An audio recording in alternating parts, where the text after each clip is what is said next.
Bonjour, alors ça y est, les vacances sont terminées et comme je vous avais promis dans la vidéo quand on a fait ce petit carnet, eh bien, je vais vous montrer si j'ai été studieuse ou pas pendant ces vacances. Voilà, parce que je vous avais dit que j'étais pas sûre d'avoir vraiment le temps de le remplir pendant ma période de congé. Donc, eh bien, on va voir aujourd'hui si ça a été le cas ou pas. Et comme je vous le disais aussi dans ma vidéo de mercredi, j'ai profité des vacances pour m'offrir vous savez, les crayons Derwent, les Derwent Inktense. Voilà, donc que j'ai mis dans cette petite trousse. Hein, vous retrouverez, vous le verrez plus en détail dans ma vidéo haul. Donc ça faisait un petit moment hein, que je voulais me les offrir. Je ne savais pas en quelle quantité les acheter. Bon, finalement, j'ai craqué, j'ai acheté les 72. Comme ça, pas de regret sur les couleurs, sur le choix des couleurs, et que donc j'ai mis dans cette petite trousse là que j'ai trouvé sur Amazon. D'ailleurs, à ce propos, j'ai fait des recherches pour quelqu'un qui me demandait les références pour pouvoir la commander, et bah, je l'ai pas retrouvée en rose. Elle est plus proposée que de cette couleur-ci là, un joli bleu vert. J'ai d'ailleurs hésité hein, quand je l'ai acheté, mais impossible de retrouver le lien avec la trousse en rose. Mais bon, voilà. Il en existe plein. Il y a vraiment pour tous les goûts dans les trousses si vous voulez vous en acheter. Eh bien, écoutez, sans plus attendre, nous allons pouvoir commencer. Donc, ce que je vous disais, j'ai utilisé donc les crayons Derwent pour faire la colorisation des différents tamponnages dans ce carnet. Donc, hop, je l'ouvre. Et voici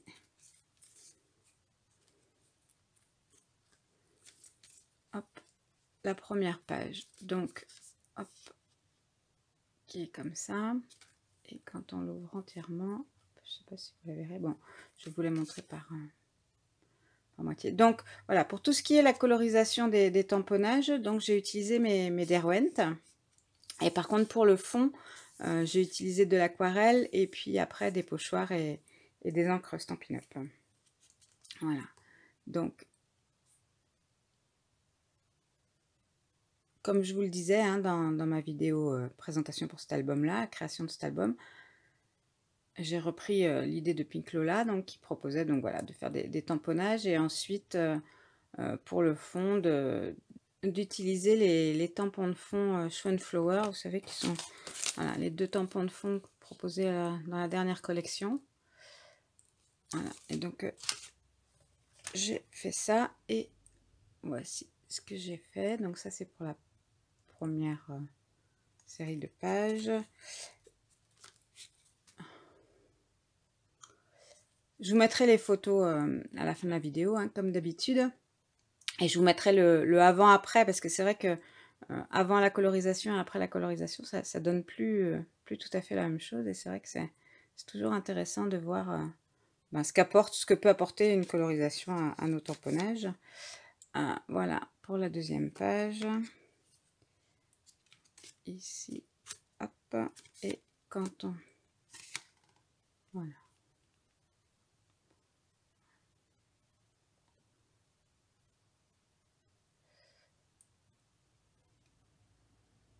Donc, franchement, je me suis vraiment bien amusée. C'est très agréable d'utiliser ces crayons. Alors, ça change hein, complètement de l'aquarelle, de la colorisation à l'aquarelle. C'est plus précis. Hein, donc, on peut faire des dégradés enfin, différents. C'est une utilisation encore différente, mais c'est vraiment très agréable à utiliser. Donc là, pareil, hein, pour tout ce qui est colorisation, j'ai utilisé donc mes crayons Derwent. Et après, les fonds, d'abord, j'ai fait un léger fond à l'aquarelle et après, avec un pochoir et de l'encre, je suis venue les accentuer un tout petit peu. Alors sur cette page, je voulais vraiment pas accentuer trop le fond. Je voulais vraiment que ce soit ben, les cabanes qui ressortent et ici la petite planche que j'ai dessinée, qui n'est pas très droite d'ailleurs, je m'aperçois ça à la vidéo. Et voilà. Et la troisième série, donc là c'est les fonds marins. Donc ici, et hop, ici les hippocampes et les petits poissons. Voilà. Hop. On met tout. Donc, ben, comme pour les autres, hein, les fonds à l'aquarelle. Et puis après, je suis revenue avec des pochoirs, accentuer certaines parties. Et sinon, toutes les colorisations avec les crayons Derwent.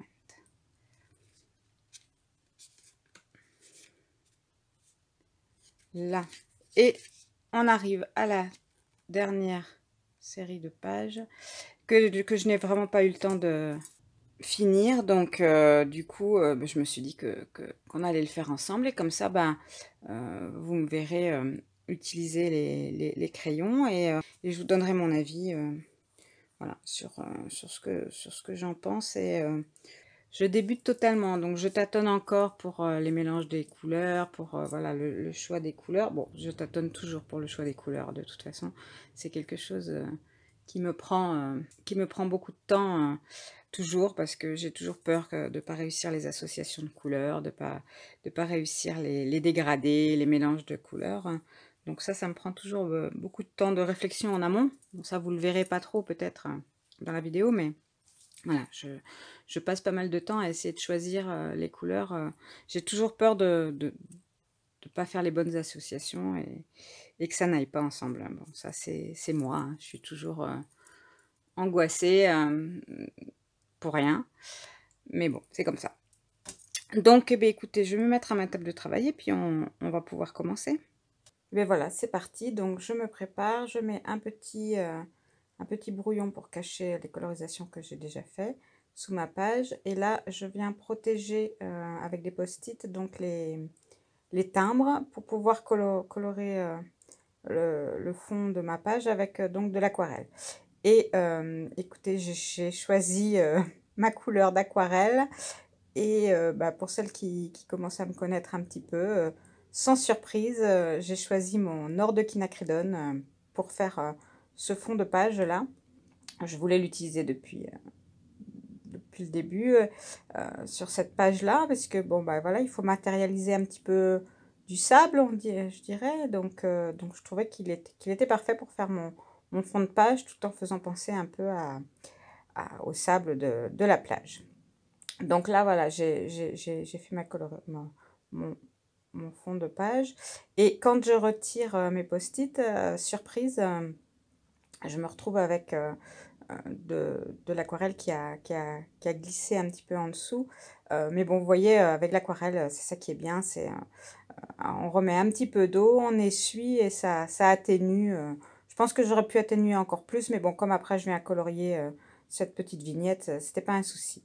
Et de l'autre côté de ma page, donc là, j'ai fait plusieurs essais. Je voulais un fond vert un peu... voilà.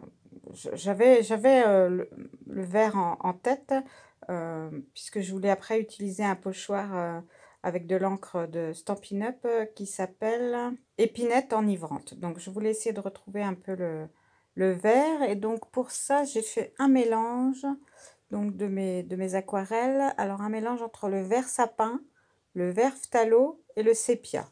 Mais bon, c'était pas évident de trouver les bons dosages, mais bon, voilà, j'ai à peu près réussi. Vous verrez tout à l'heure, hein, ça se marie assez bien. Donc là, voilà, je viens mettre plus foncé au niveau des fleurs et de plus en plus clair. Alors, je suis pas vraiment pas douée pour faire mes dégradés de mes fonds. Bon, alors là, je vous montre, évidemment, comme d'habitude, j'ai mis pause et j'ai oublié de rallumer quand je peignais.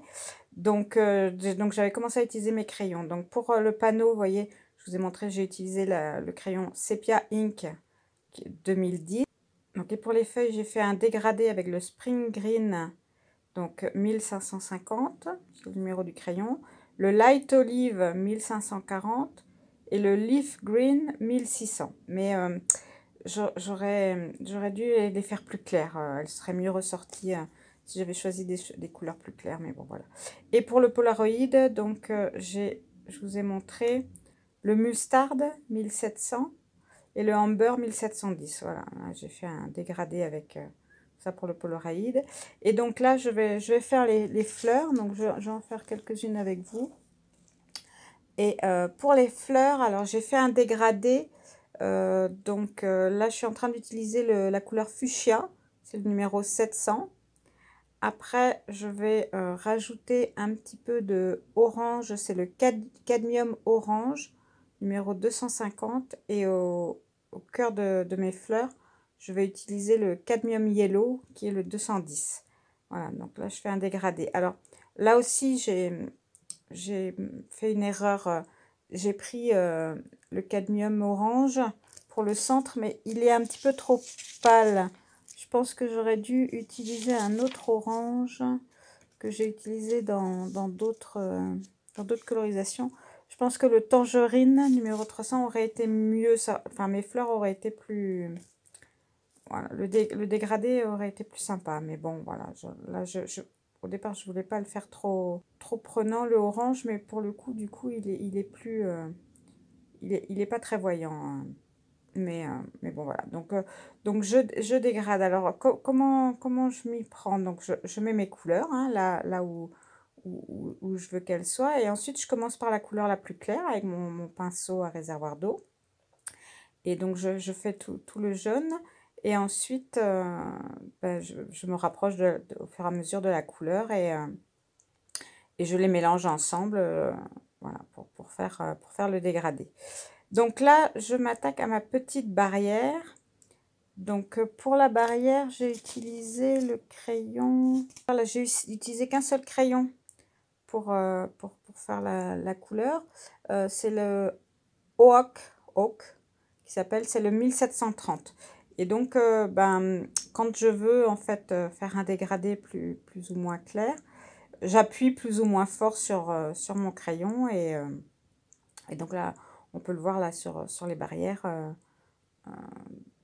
J'arrive à obtenir comme ça un petit dégradé. Donc j'utilise le même crayon là pour faire le tour de ma chaise longue, donc le bois de ma chaise longue.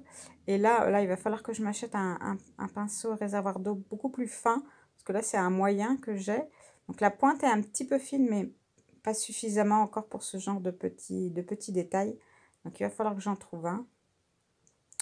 Et alors, ce que j'aime bien avec les crayons d'Erwan, c'est que si, vous voyez, là, je trouvais que ma colorisation n'était pas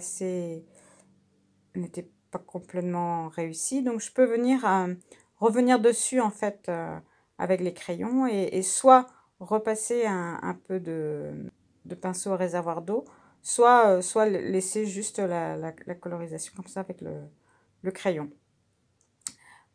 Donc là, j'ai fait mon petit panier. Le petit panier, il me semble que j'ai utilisé le Amber, donc le crayon 1710. Et ensuite, ma petite chaise longue. Donc là, on voit bien en fait le dégradé avec une seule et même couleur, hein, sur la chaise. Donc vous voyez, à gauche de la chaise, j'ai bien appuyé sur mon crayon pour avoir beaucoup de pigments et plus je revenais vers la droite, moins j'appuyais fort. Et donc, quand j'ai fait le mélange avec mon pinceau à réservoir d'eau, j'ai commencé par la couleur la plus claire et pour aller jusqu'à la plus foncée. Bon, là, avec mon crayon, j'ai effacé parce que, bon, je pensais faire venir la lumière sur le dessus du ballon, mais j'ai pas très bien réussi. Bon, c'est pas grave, c'est qu'un petit détail, hein, mais... bon, l'avantage, voilà, c'est qu'on peut aussi les effacer avec une gomme, hein, et revenir par-dessus avec une autre couleur. Ça pose pas de souci. Donc ensuite, mes vignettes, bon, je fais une colorisation assez simple, assez rapide, hein. Là, donc là, comme vous l'avez vu, hein, j'ai passé vite fait un petit coup de crayon. Alors, je vous ai pas donné les couleurs. Les couleurs pour le ciel, c'est le Sea Blue 1200. Et pour la chaise, le seau, la pelle, tout ça, c'est le Chili Red numéro 500. Et là, je reprends exactement le même crayon, le même bleu que pour le timbre d'en dessous, hein. Mais vous voyez, en fonction de la façon dont j'appuie sur mon crayon pour poser le pigment au départ, et ben le bleu sera plus ou moins foncé. Là, vous me voyez faire des allers-retours avec mon pinceau réservoir d'eau. En fait, je décharge la couleur de mon pinceau sur un petit sopalin. On le voit mieux après, je crois. Mais voilà, pour ne pas avoir trop de pigment sur mon pinceau et pour pouvoir vraiment bien faire des jolis dégradés. Donc là, je reprends le rouge pour mon petit phare et un petit peu de jaune pour faire la lumière du phare. Donc là, j'ai continué un peu sans vous. Et donc, une fois que ma page était un peu colorisée, je trouvais que ma barrière était un petit peu... se retrouvait un petit peu seule comme ça au milieu de nulle part. Et donc, sur la planche, la plage de chez Shoe Flower, donc il y avait ce petit roseau là. Donc, j'ai décidé de les mettre... par-dessus là pour essayer d'animer un peu plus cet endroit-là. Et donc, j'utilise donc là le crayon moutarde, donc 1700, pour faire une petite ombre à ma barrière et à mes roseaux. Et donc, j'aime beaucoup ce crayon parce qu'il ressemble énormément à la couleur L'or de quinacridone de mon aquarelle. Donc là, bah, c'est pareil, entre les barreaux de ma barrière, là, ouais, je trouvais que c'était un peu blanc, donc j'ai mis vraiment un léger trait de crayon, juste pour venir mettre un tout petit peu de jaune entre les barreaux, pour que ça soit un peu moins... Enfin, voilà, je trouvais que c'était un peu... Alors, on ne le voit pas trop bien, là, je suis désolée, j'étais un petit peu hors champ quand je filmais, je m'en suis pas rendu compte. Mais voilà, donc j'ai rajouté légèrement un petit peu de jaune entre les petits barreaux de la petite barrière. Donc là, je viens faire une petite ombre à ma chaise et à mon panier, là. En tant qu'à faire, je me suis dit, tiens, bah, ça donnera un peu plus de relief à cet emponnage. Et donc là, je réfléchis à ce que je peux bien rajouter. Donc, et bien là, c'est l'heure du Posca. Hein, donc, un petit trait de Posca pour venir réveiller tout ça. Donc, bah, je reprends les petits points là, des fleurs, les petits pistils. Voilà, je les fais en blanc. Et puis, un petit trait de ci, de là pour essayer d'amener un petit trait de lumière dans la création. Donc voilà, donc comme je vous disais, là maintenant je vais utiliser donc un pochoir, c'est un pochoir de chez Graffiti Girl, un pochoir nid d'abeille là que j'aime beaucoup. Voilà, donc j'en mets et j'utilise donc l'encre, je ne sais plus ce que je vous ai dit comme encre, épinette enivrante, donc pour aller avec. Et ben, de l'autre côté, je vais utiliser donc toujours une encre Stampin' Up, c'est l'encre Beau Bourdon. Et toujours un pochoir, c'est un des derniers là que j'ai acheté, un pochoir Graffiti Girl. Et bon, là, la différence est moins flagrante en fait. Mais c'est discret, c'est parfait. J'aime beaucoup. Bon, là, désolée, hein, vous voyez ma tête en gros plan. Je trouvais que le bas de mon panneau était un petit peu nu. Donc, j'ai trouvé deux petites marguerites sur une de mes planches. Et donc, je viens les tamponner au pied de mon panneau indicateur. Et donc là, maintenant, je vais venir rajouter un peu de texture à mon fond. Et pour ça, j'utilise les deux planches de Shoe Flower. Alors, la planche Note et la planche Post-Mail. Donc là, vous avez plein de petits tampons pour venir faire des fonds de page, hein, voilà, pour habiller donc mon fond de page, hein, dans un style carte postale un peu, voilà, hein, une vieille carte postale qui a pris des tâches, qui a été transportée de ci, de là. Donc voilà, donc je rajoute, bon là je vais faire une grosse erreur. J'aurais pas dû séparer comme ça en deux ma page avec ce timbre là, mais bon, c'est pas grave. Et donc là pareil de l'autre côté, je viens faire des petits tamponnages Donc, ben, si certes, pour certaines, c'est spontané, naturel, le choix de ce genre de tampon. Alors moi, c'est toujours... voilà, je réfléchis 3 heures et au final, je suis pas toujours satisfaite du résultat. Mais quand je le fais spontanément, c'est encore pire. Donc ça me prend un petit peu de temps à choisir quel tampon mettre. Mais bon, j'y arrive toujours, hein, et au final, bon, même les erreurs, on arrive toujours plus ou moins à les rattraper. Là, par exemple, voilà, je tamponne et le trait qu'il y avait sur le tampon ne me plaît pas, mais c'est pas grave, je continue, je le tamponne une deuxième fois. Bon, c'est comme là, les petites taches. J'ai voulu protéger ma chaise longue, mais pas avec un masque de la forme de la chaise longue, avec un petit post-it. Sauf que, bah, du coup, mes taches ont pris la forme du post-it et du coup, j'avais un petit trou. Bon, j'ai rattrapé. Euh, ça va, ça se passe bien. Du coup, mon tamponnage, la plage ne ressortait plus suffisamment. Je trouve il se trouvait un peu perdu au milieu de tout. Donc avec un petit crayon noir, je l'ai encadré. Quelques zigouigouis à droite et il ressort à nouveau. Et là, je décide de mettre un petit peu de couleur sur mes marguerites. Et donc, j'utilise le Cadmium Yellow. Mais bah, comme le fond est vert un peu, du coup, le jaune ne ressort pas aussi brillant que j'aurais voulu qu'il ressorte. Donc, je rajoute un petit peu de orange à ce moment-là.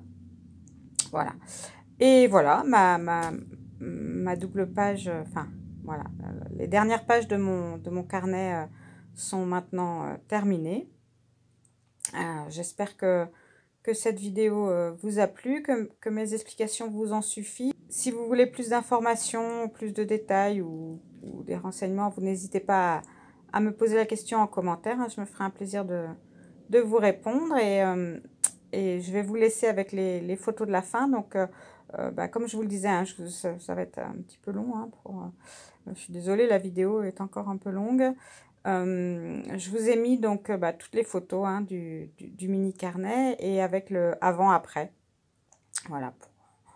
Moi, j'aime bien voir en fait avant la colorisation et après ce que ça donne. Et je vous dis à très vite pour une prochaine vidéo. Bye bye!